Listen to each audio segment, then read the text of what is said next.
Изначально, когда еще 150-200 лет назад была задумана перепись населения для статистики общества, общество очень негативно к нему относилось, особенно староверы, потому что они считали, что это какая-то бесовская затея, что их хотят причислить к разным социальным группам, потому что изначально были вот эти вот листы переписные, сделаны с буквами А и Б. Что подразумевалось? А – это граждане, проживающие, а Б – это скот и что принадлежало имущество людям.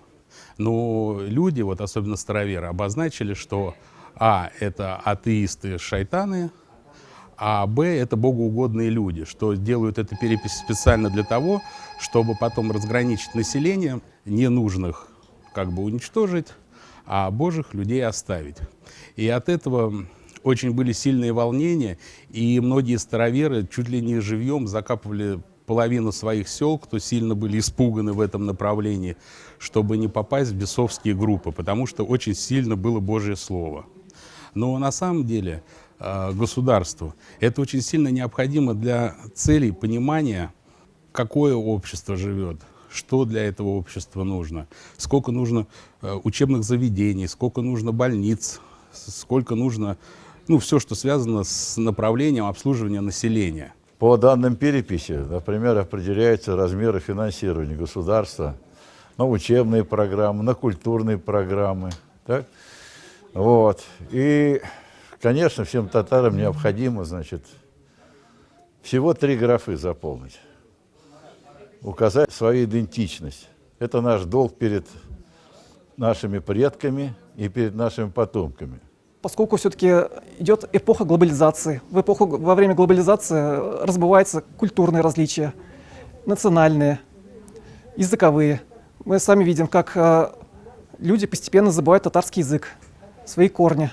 Мы все-таки штаб татар, наш проект «Миллиард татар» и многие другие национально-культурные организации татар, которые в регионах России, все-таки озабочены этой проблемой. И социологи даже говорят, что есть такие негативные прогнозы, что если татары вовремя не спохватятся, то татары станут не второй по численности нации, а третьей в России.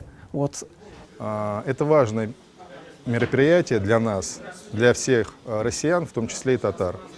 Она проводится не чаще, чем раз в 10 лет, и по ней судят о демографии народа, о том, как он относится к своему языку, любит он его или нет.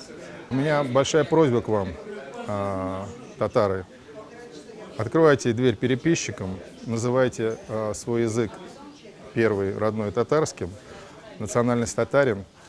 И надеюсь, по итогам этой переписи нас, татар, не станет меньше, а будет больше. Я считаю, что в переписи населения важно принимать участие каждому, потому что именно это дает нам понятие о том, сколько человек в стране, как они распределяются, сколько человек знает родной язык, какая вообще возрастная структура. Мне нравится география, я даже участвовал в международной олимпиаде по географии, и один из самых любимых разделов географии для меня — это демография и этнография, то есть это география населения и описание его полувозрастной пирамиды, например, сколько людей различных возрастов есть, описание различных народов, как они формируются, как распределяются по миру и по России. То есть мне это лично очень интересно, и один из основных методов того, как мы получаем информацию от этого, это перепись населения. Потому что есть всякие оценки, но они не дают такой полной картины, как срез всего населения, когда приходит к каждому домой или люди сами заполняют информацию. Хорошо говорить, что мы все живем в России, мы все русские, но тем не менее мы каждый родились в своей маленькой этнической группе. Мы все выходим из своих семей. Кто мои предки? Мои предки татары. И я татарка.